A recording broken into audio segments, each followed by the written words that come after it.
With the first thing here, what is the recommended resolution for printing a document? If I'm setting up a new Photoshop document, what should I be trying to set my resolution to? 300. Why 300? I don't know.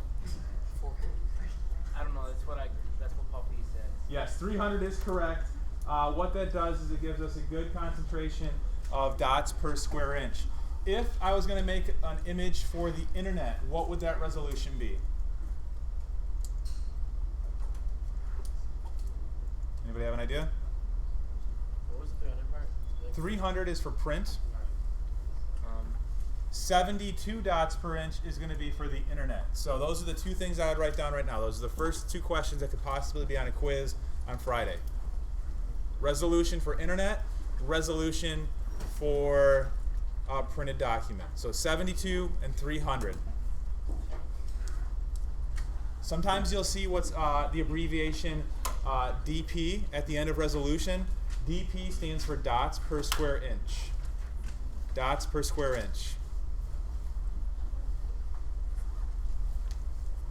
While we're looking at this box that's up there on the screen, the new document window, if we take a look, I'm going to zoom in real quick for you guys. You've got where it says color mode, right? There's two different types of color mode that we can have. CMYK is the one that we're looking at right now. What I would write down is that CMYK color mode is for a printed document. So if we're creating a document that's going to be outputted to a piece of paper, we want to choose CMYK. That's the cyan, magenta, yellow, and black color scheme. That's how all printers produce color.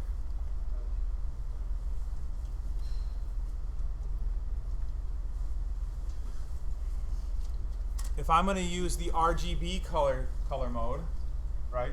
RGB is red, green, and blue. That's for anything that's going to live its life out as a digital image. So if I'm creating something for a tablet, for the internet, making a background for the computer, I'm going to make it as RGB color, or red, green, blue. So why would I have different color schemes, right?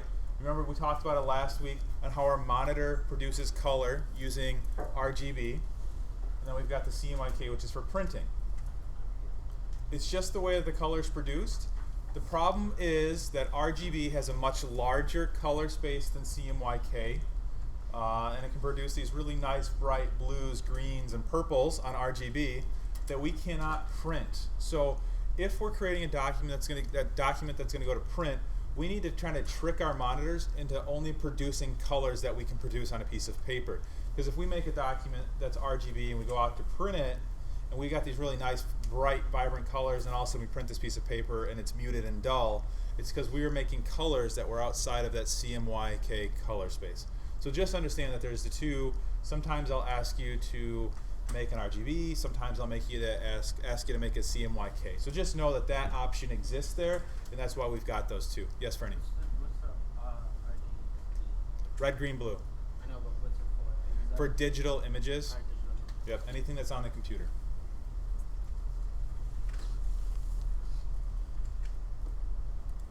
Looking at my new document window that I have up there right now, what is my orientation of this particular document? Is it landscape or portrait? Anybody have an idea? It's square. It's square, so that has no orientation. But if I did this, right, if I look at it, if we kind of reference back to InDesign a little bit, there was that little box that was landscape or portrait, allowed us to flip the measurements really easy. Well, in Photoshop, we don't have that option. Our width always comes first, our height is always going to be second. So when you get directions from me, the first number you see automatically goes into the width box, the second number you see automatically goes into the height box. So just make sure you make that distinction there. For today, I would like you to go ahead and make your screen look like mine, and then go ahead and push OK.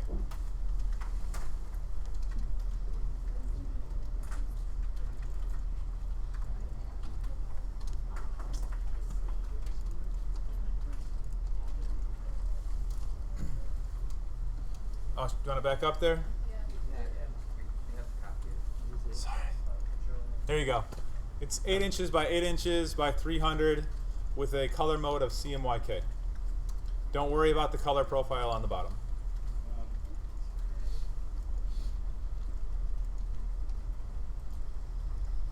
Once you've got that, go ahead and click OK.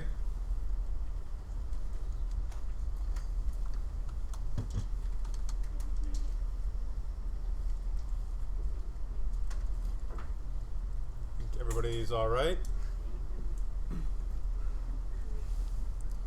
So we want to set up our document or our workspace to reflect what we're used to in InDesign. So we want to go up to the upper right-hand corner of our screen where it says Essentials right now and change it to say Typography so we're in the right workspace. I also would like to go over to my toolbox and make sure that I make it double wide so it's similar to InDesign as well. If I take a look at my toolbox, a lot of the tools are similar. We talked about that last week. One thing I want to point out though is the Move tool. Sometimes I call the Move tool or the Selection tool because in InDesign the black arrow is technically the Selection tool. In Photoshop it's the Move tool. There are 2 arrows on our toolbox. Let's make sure we get the right one. The one down here on the bottom looks very familiar. That kind of looks like our InDesign Selection tool. Do not use this arrow right here. This one is not what we're going to be working with. We're going to be using the Move tool. It's up top in the upper right hand corner. Next thing we're going to do is we got our Type tool over here. Let's go ahead and type our name out like we did last week. Remember, we've got point type and we've got container type. Last week we didn't take any notes on this, but we probably want to make a mention of it in our notes today. The difference between container and point type. Those are the 2 different ways that we can create type inside of Photoshop. If I were to take a large body of large paragraph and want to put it into Photoshop, I would use container because when it hit the end of the line, it would automatically bump it down and continually fill in like it does in InDesign.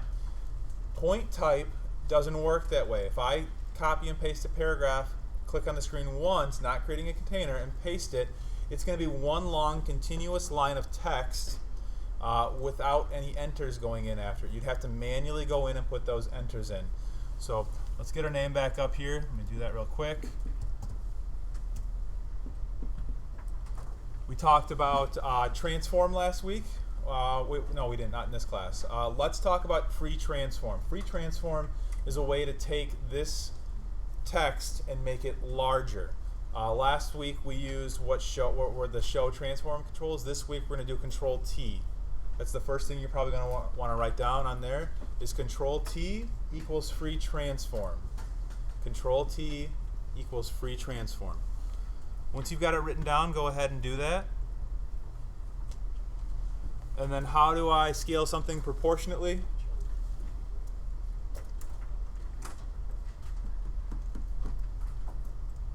Anybody? How do I scale proportionately? Hold shift. Hold shift, yes. So I'm going to hold shift and grab one of the corners. Do not grab any of the side or top buttons. You only can go for the 4 corners. You're going to click, hold shift, and drag.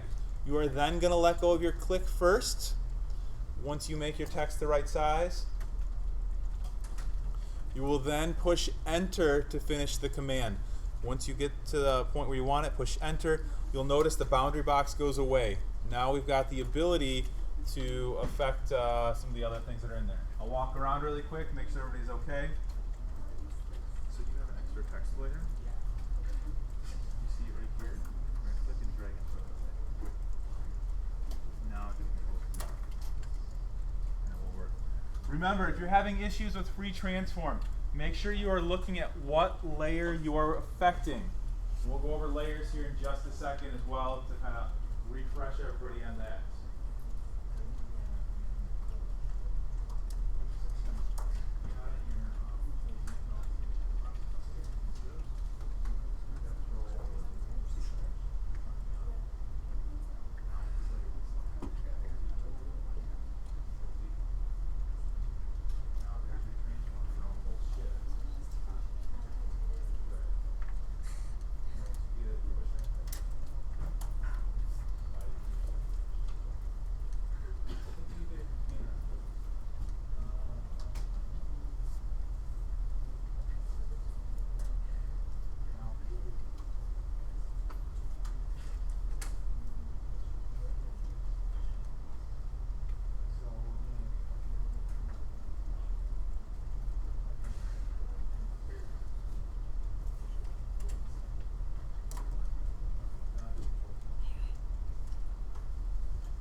right, let's take a look.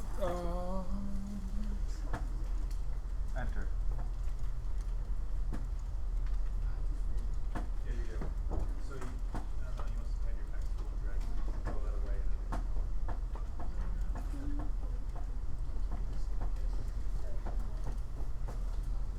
All right, let's talk about the layers panel. Let's bring that up really quick. I'll show you what's going on there.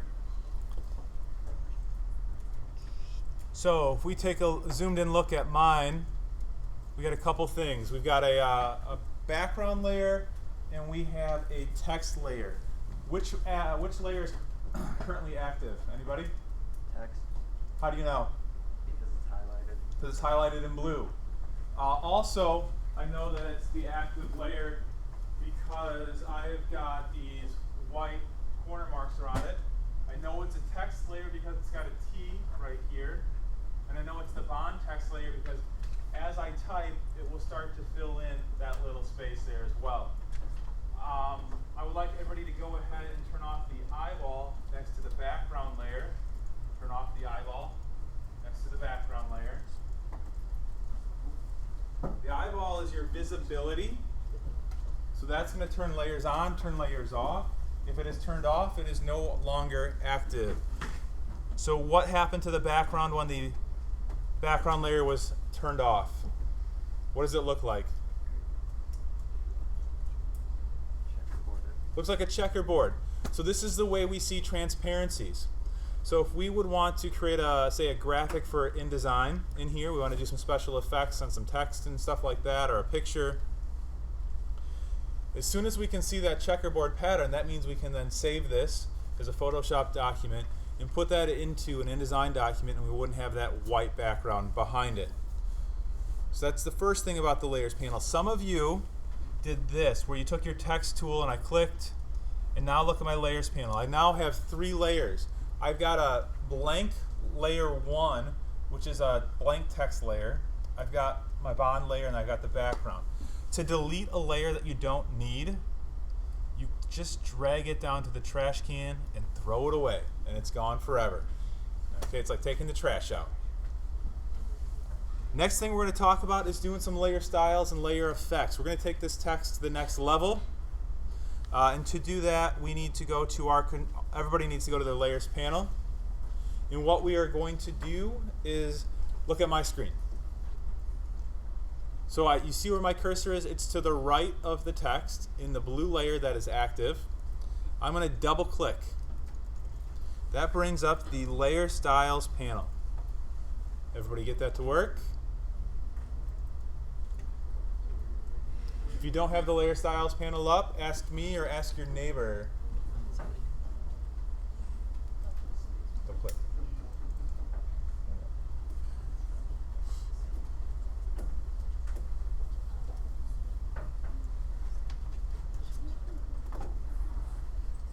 So, layer styles have a lot of fun stuff inside of there for us. If you look at my screen, it'd be great. So this first piece we see, it says blending options default. This is how this layer interacts with another layer. For today, we are not going to play with this. This is like Photoshop level 10. You guys are like at level 0 right now. We got to work our way up to there. We will be there though, okay? Today, we're just going to learn how to play with some of the basic stuff on the side. Let's go ahead and click on the words bevel and emboss. Do not click on the white box next to it. Click on the words. By clicking on the words, what it does is it changes this inner box right here. If I were to just do the check, it doesn't change that, and you don't have the ability to do it. So with this, go ahead. You can kind of move it off to the side, and you can see the effects take place to your text as you're typing. So let's play with that a little bit. Also go ahead and do a drop shadow for me.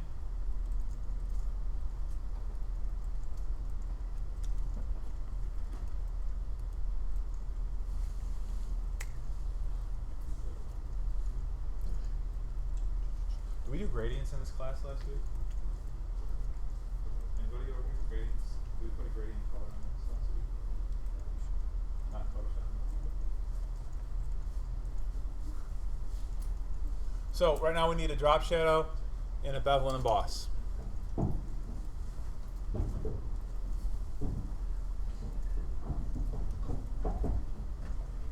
you can't see the bevel and emboss take place because you're kind of on a black text, you'll end up getting a little white edge around it. If you want, you can kind of skip that one and just do your drop shadow. So we're going to put a gradient overlay on the top of this in just a second. So you'll see some color take place at that point.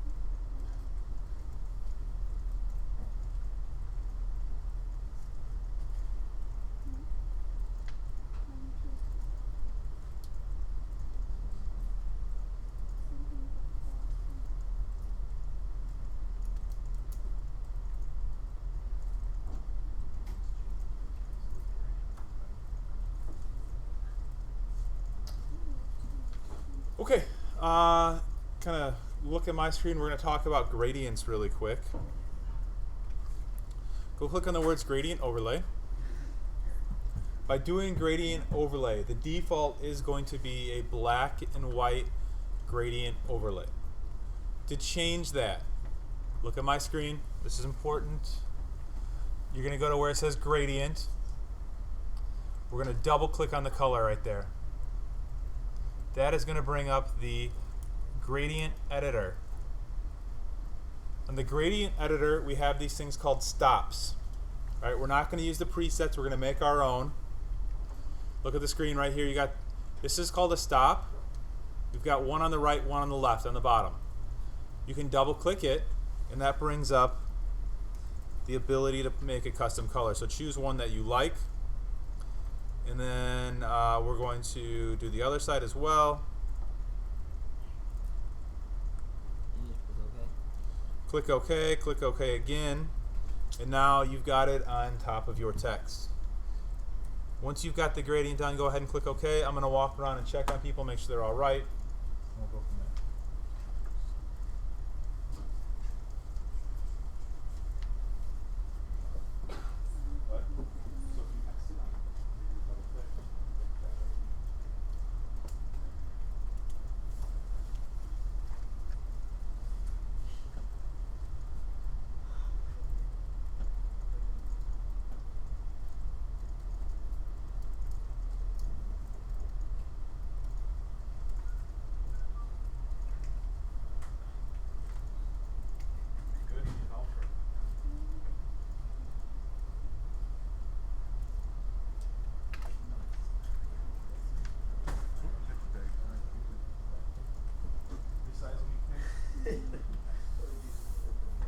All right, once you've got your gradient set, go ahead and click OK.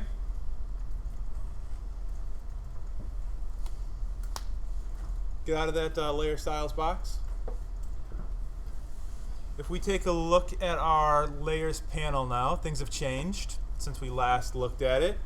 You can now see I've got an effects portion there. If I come in here, I can manually turn on and turn off the different effects that I have applied to my object. If I want to turn them all off together, I just click on that and they go away.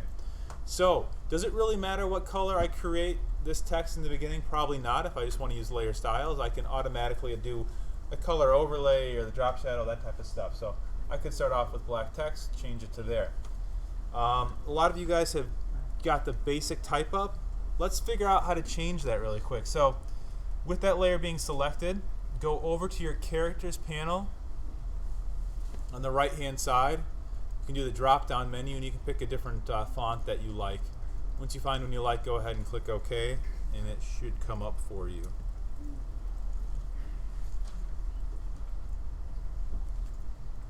we have to like memorize these texts? The text? Yeah, we're gonna have a text test. No. Alright. There's like over 1,000 in there.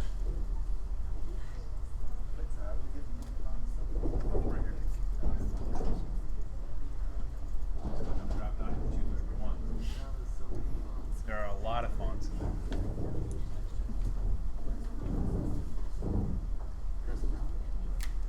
Well, what happens if we lose something? Try and reset. There you go. Q.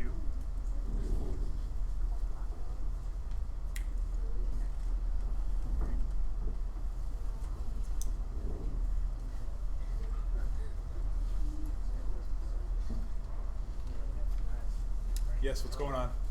I don't know the characters. So this has happened to 2 people in this class already. If you don't have your characters box or it's disappeared, go to your workplace switcher in the upper right hand corner of your screen. Do reset typography. And there you go.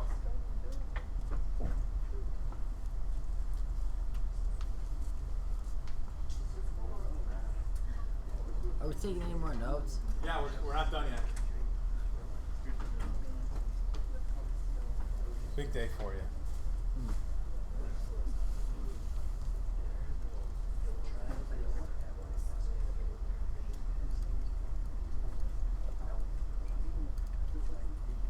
Okay, we're moving on.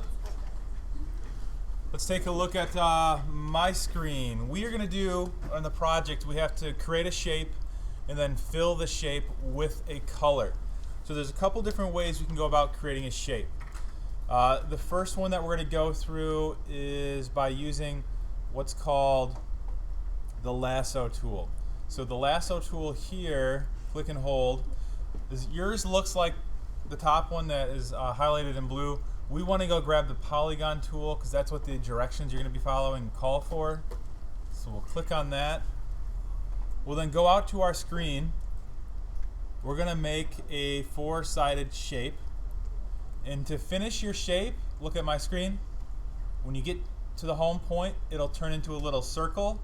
Then you know you're home. Click, and you'll end up with these little lines that go around the box. These little lines are called the marching ants.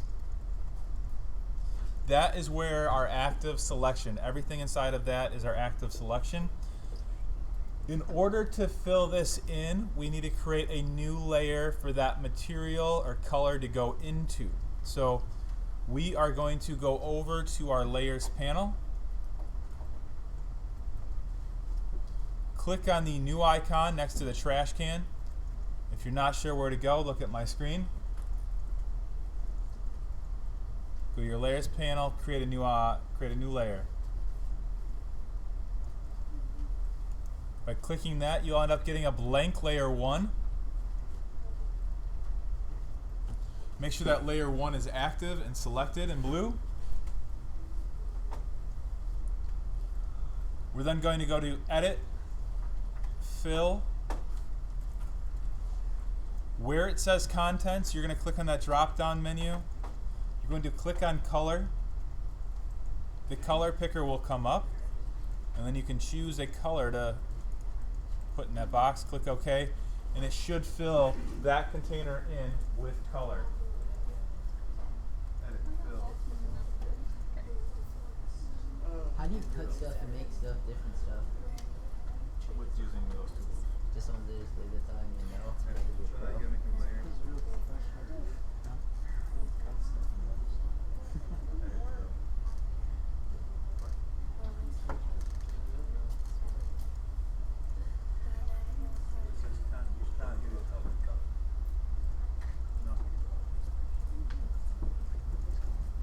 Nope, you gotta click here.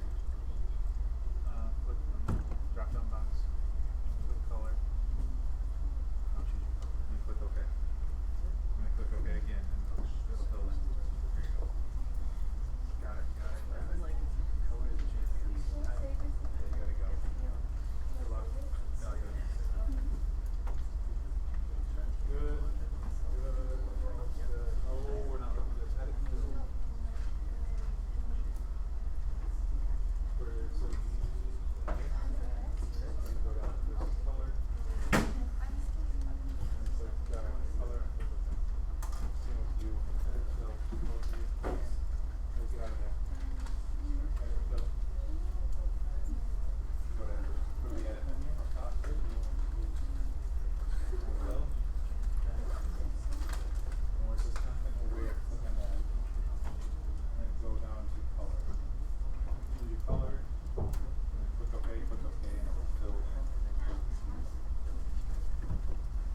So this is one way to create a shape.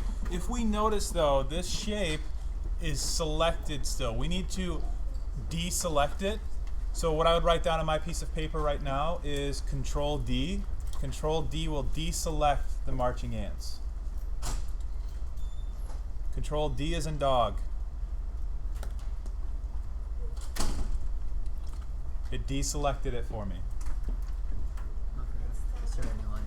You need a layer. So you gotta have something. You gotta be able to.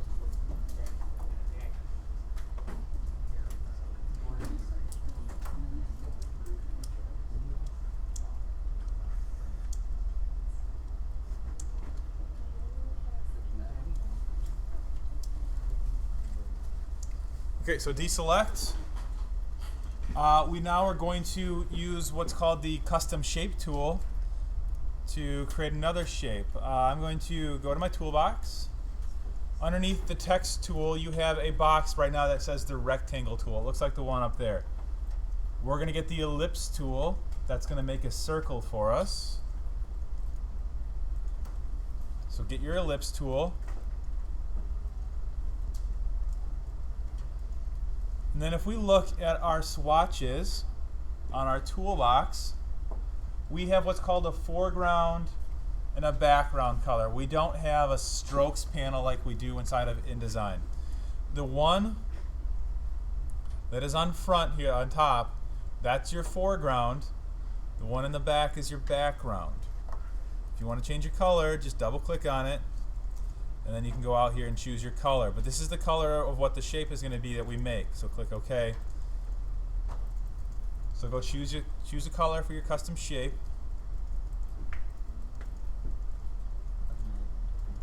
Or you can go up top. Oops, where'd it go?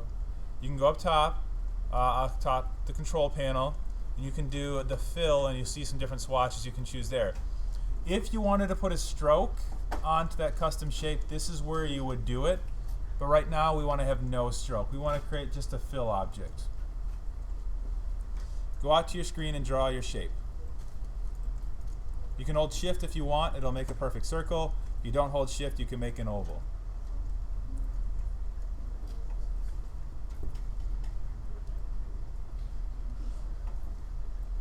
If you look at your layers panel, you should see your shape sitting there, right? So now we've got our background, our text, our layer 1 that has the first shape we drew, and now we have ellipse 1, which is a shape layer. Just so we've got these different pieces starting to go up. I can apply effects to these other layers as well if I wanted to. Let's go back to our shape tool, and let's go down to custom shape this time. So instead of being the ellipse, let's get the custom shape. We're going to go to the top control panel, and then we can choose what type of shape we want to make. So if you want it to be an arrow or some other stuff, there are different ones we can load in here. So if I want to see more shapes than what I'm seeing right now, everybody look at my screen. There's this little gear in the upper corner. Click on the gear and then go to the bottom, and you can see different pieces. If I want a light bulb, I can push append, it'll add it on, and now I've got this light bulb. When I go out to my screen, and if I hold shift, it'll grow proportionately, and now I've created a light bulb for my document. We're going to, if you want to, yes, append. That'll add it to the list. We have to talk about saving really quick. Everybody go File, Save.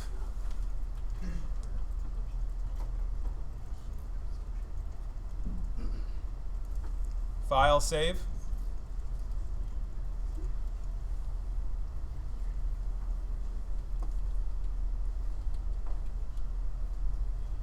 There's a couple different ways we could save this. We could save this as a Photoshop document, or we could save this as a JPEG. We want to save it as a Photoshop document. By saving it as a Photoshop document, what that does is it keeps the transparency, it keeps the different layers, it makes it so I can edit the text again, and it keeps the layer styles. If I were to save this as a JPEG, what would happen is it would compress the entire file down, it would get rid of the individual layers, and I would never be able to edit the image again. So if I was not done working on my project, and I compressed it as a JPEG, it's over. It's done. Also, remember last week we talked about it, JPEG throws pieces away. You lose quality. So let's just save it as a Photoshop document on our iDrive. Let's do that right now.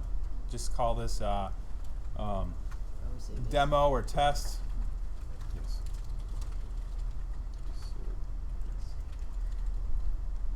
And then click Save. What's going to come up is you're going to get this box that's on my screen. It says you want to maximize everything. Just go ahead and click OK. It doesn't matter. It's completely fine. Then this document is saved and ready to go. That's it for this assignment or for this practice. I'll pass out the assignment now, and we'll be good to go. Yes. Don't save it as a JPEG. I'm going to save it as a